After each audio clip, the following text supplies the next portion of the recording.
channel, make sure to smash that like button and smash that subscribe button, because who doesn't want to be here to watch one of these videos?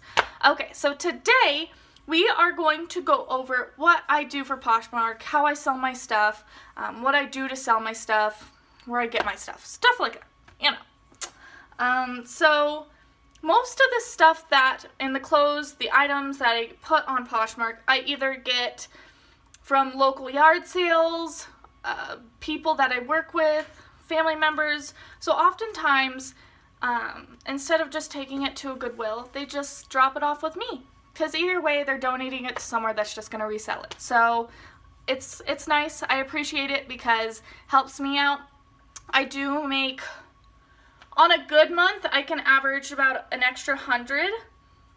Like today, this week, we're about halfway into the week, and I will make, I'm almost at, I think, a $60 profit for this month. So it depends on the month and how busy it is. December was pretty slow, but I can do pretty well on it.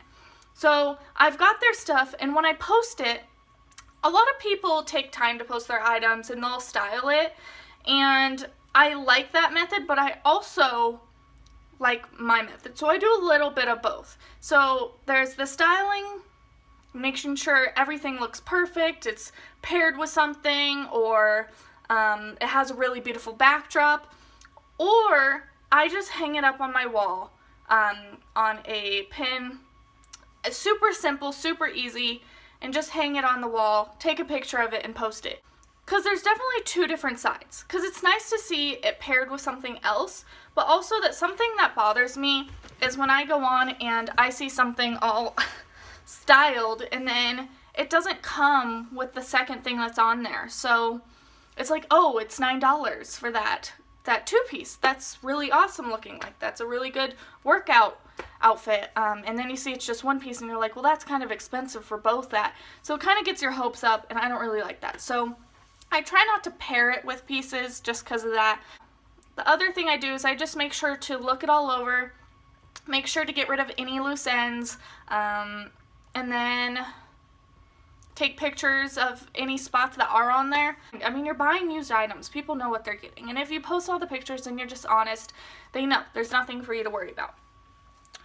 So next step would be someone starts to bundle your stuff. So what that means is kind of like putting your items in a cart. So there's different sellers, so they can't buy from multiple sellers at one time.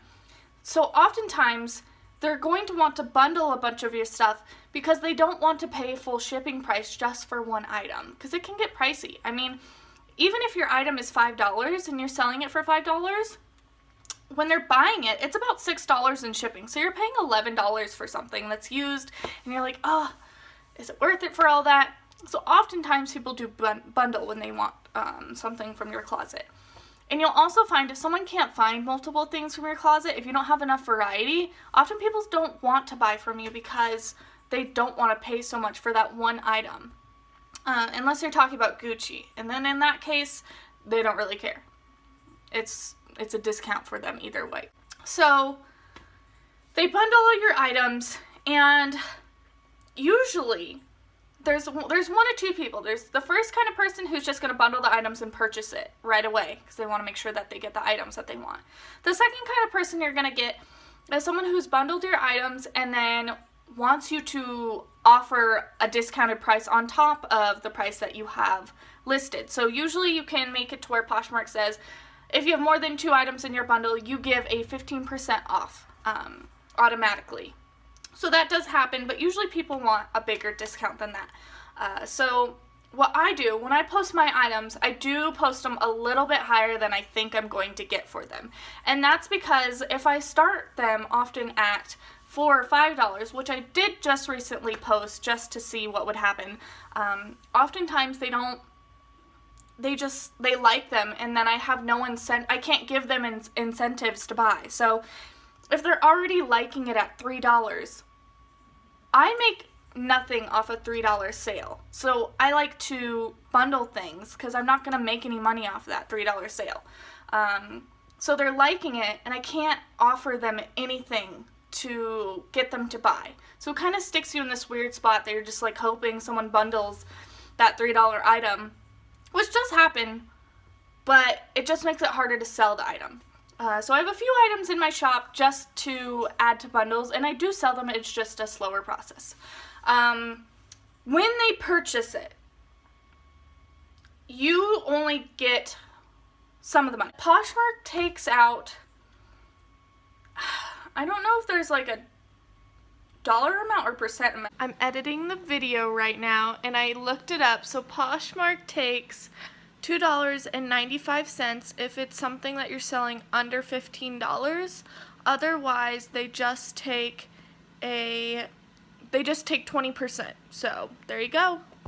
It's really tough when someone wants to lowball you because you're like, oh, well, I'm not going to make any money off of that if I do give them a lower price. So you have to make sure that you're honoring yourself too, which is fine.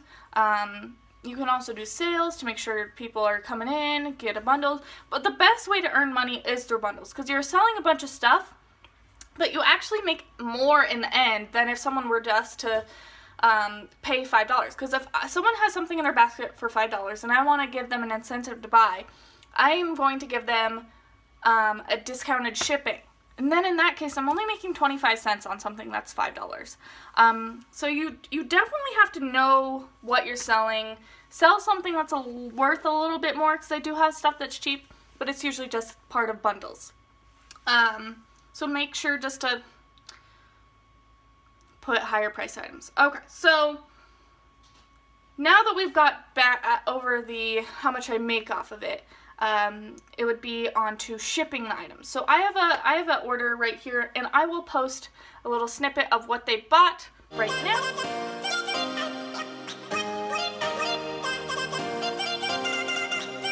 Okay, so with that, I put it on a box and make sure it looks all nice and neat. Honestly, it's probably going to get shaken up in the mail anyway, so it's not too big of a deal. But if I do have jewelry, I do put it in a separate area, like either in a bag or in a jewelry box, because I don't know how I end up with so many of those, but I do. So I just put them in jewelry boxes and send it off that way. Now, with the added stuff, you'll often find that people who sell on Poshmark put extra stuff in the bags, kind of like a, hey, thank you for buying for me. So what I do is I give them, I don't have one on me right now, I believe I left them at my office, but I give a thank you note, a handwritten thank you note, and I usually specialize it to what they bought. So if you bought a long sleeve shirt, I say, thank you so much, goodness gracious, hello Posher, thank you for ordering this long sleeve shirt from me. I really hope you love it and enjoy it through this winter season. And I hope to see you or I hope to sell to you again in the future, or something of the sort. Something not so pushy, but like, I hope to work with you in the future, something like that. And then I sign it, and then I also, with that, I give them little gifts. So we were talking about the gifts. I give them these. So it is Aveeno Max Glow Infusion Drops, just samples. So if you remember my previous YouTube videos where I used to work for Toby, they had given me a huge box of those. So I had a lot, and it takes a while to use the tubes anyway, so I've used them in the past, but I put them in each of the boxes. And then when those run out, I figure I'll just find something else to put in the boxes, because I find that a lot of people are really grateful and thankful when I do that. It just adds a special touch and makes them feel important, and I think that's important for me as a seller to make sure they want to come back. And then they give you a review. You want to make sure your reviews are not lower than 4, I would say. I don't know, I've never looked when I'm buying. I don't look at other people's stats, but I'm sure there are people who do look at your stats and see what they are. Mine's at a 4.7 stars, and I've sold around 80 items now, and I've been working with Poshmark for probably 2 years. It does take a little time to get your store up and going, or at least it was for me, just because I didn't do it too often. I slowed down a lot, but when I'm focusing on it and make sure I'm sharing my stuff and sharing other people's stuff, it really boosts where I'm at with Poshmark. And then also I've recently become a Poshmark ambassador, I believe it's called, which just means new Poshers that come on, they're actually given my closet, and a lot of times I've been getting a lot of follows lately and people buying because a lot of people are directed to my store when they first start their Poshmark adventure. And then also, I'm a Poshmark affiliate, and that's recent too, so I'm guessing it's just due to how many sales I've gotten. I'm not really 100% sure, but basically I can post ads on Instagram and Facebook and make money off of it. It's not too much per one, but it definitely adds up, and I've already done one on Facebook. But yeah, if you guys have any further questions, feel free to let me know. I'd love to go over more. I thoroughly enjoy Poshmark. It's been something I've been able to make extra money on the side with that I can just use for whatever I need if I want to buy stuff off Amazon, because I try not to use too much of my funds to do that. And then, yeah, feel free to follow my closet. It's Zoieland, Zoieland. I'll put that in the description below. And I have lots of stuff, so if you're interested, feel free to purchase from me.